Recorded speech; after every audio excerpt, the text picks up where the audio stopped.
Live from downtown Detroit, home of WDIV and Click on Detroit, Local 4 News at noon starts now.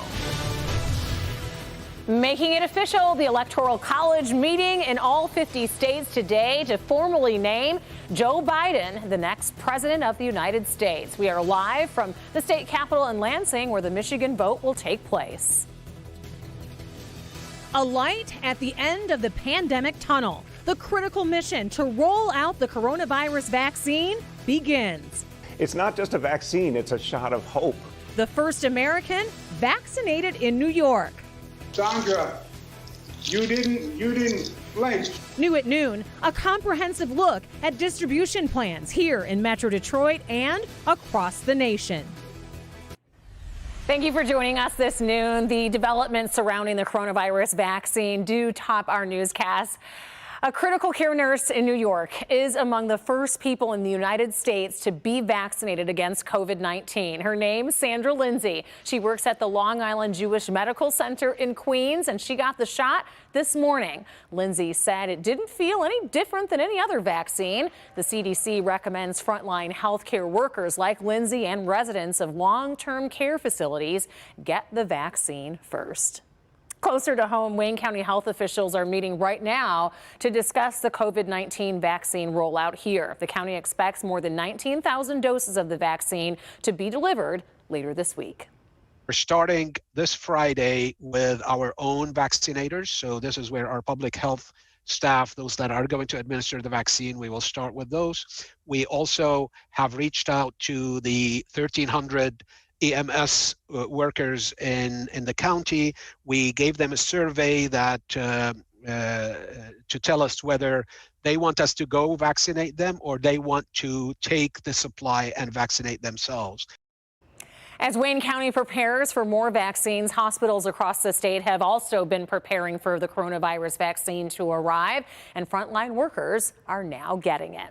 This all comes after the CDC accepted an advisory committee's recommendation that the vaccine may be given to people 16 years of age and older. Statewide, 48 hospitals and dozens of health departments are receiving the vaccine.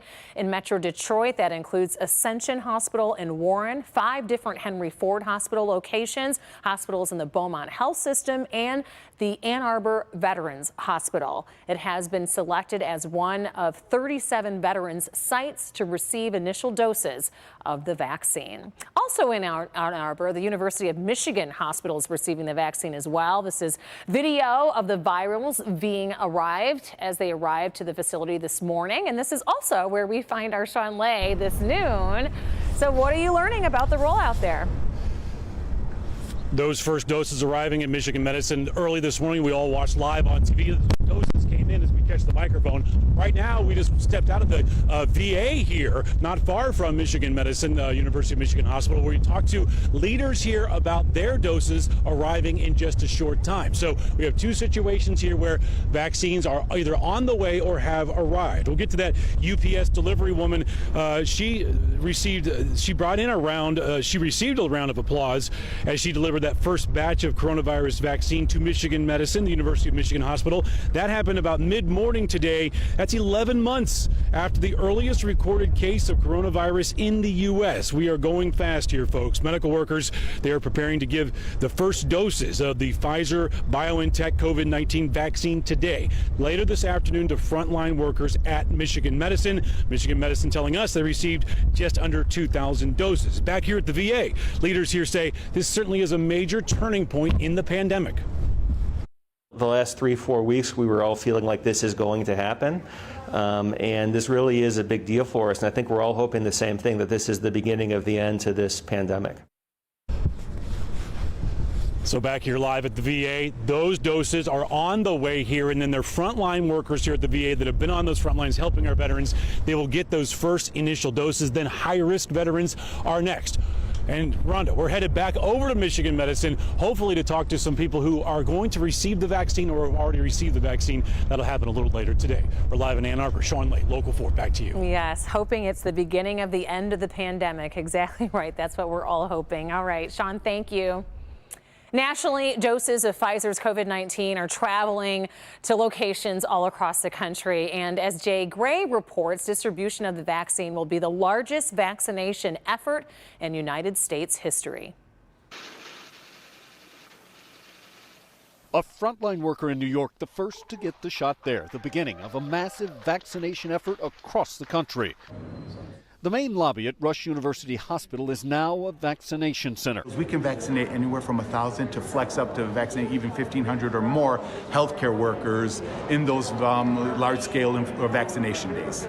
An inoculation assembly line of sorts, beginning this week with medical teams and continuing for months here. As in phases, the medicine is eventually available for everyone.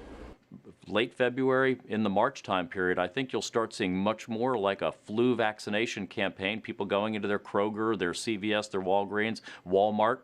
With approval of a second vaccine manufactured by Moderna possible by the end of this week, and likely 2 more medicines after the first of the year, as many as 100 million doses could be administered by the end of March. We're starting down the getting everyone vaccinated pathway and hopefully seeing the light at the end of the tunnel for the COVID pandemic. A light that's much brighter now because of this new powerful weapon in the ongoing fight against the virus. Jay Gray, Local 4. All right, Jay, thank you. In the meantime, hospital workers are urging people to continue to follow public health guidelines because it will take months to roll out the vaccine. Right now, about 80% of the state's ICU beds and 70% of all hospital beds are full. The United States just passed 16,280,000 total coronavirus cases since the pandemic began, and more than 299,000 people have died from this virus. These are numbers that we receive from the Johns Hopkins University database. Here at home, we are expecting new coronavirus case totals to come out today and school outbreak information as well. That'll happen this afternoon. Electors across the country are gathering today to cast their votes for the President of the United States. The first states that voted were Indiana, Tennessee, and Vermont at 10 o'clock this morning. And this is video from Springfield, Illinois. Their electors voted at 11. Georgia, Pennsylvania, and Arizona's electors are voting right now as well. You're looking at live pictures from Arizona. Wisconsin is scheduled to vote at 1 o'clock this afternoon. And as our Rod Maloney reports, Michigan is scheduled for 2 p.m. this afternoon. Good afternoon, Rod.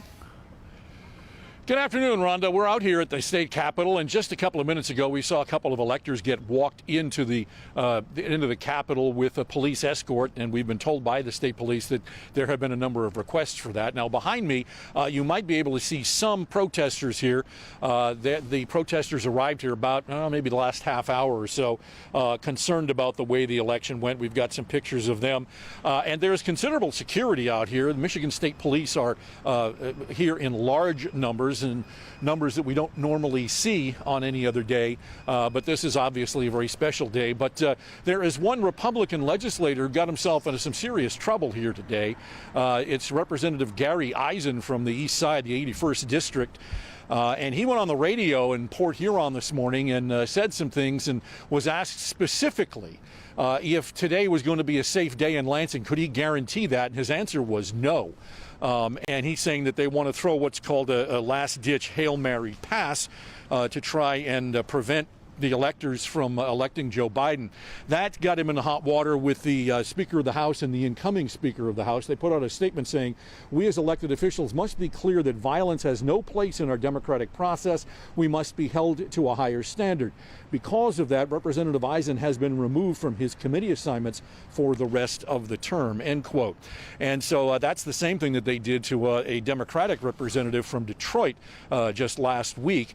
And so there's obviously been this crackdown on people saying things that might lead to some kind of violence. And so that's where we are here at the state capitol. Now, the question of whether the building should be closed, because the House and Senate office buildings have been closed down. The Capitol itself is now closed down. I talked to John Truscott, who's on the State Capitol Commission, which is in charge of the security of the building here at the State Capitol. And this is what he had to say about the Capitol being closed to the public today.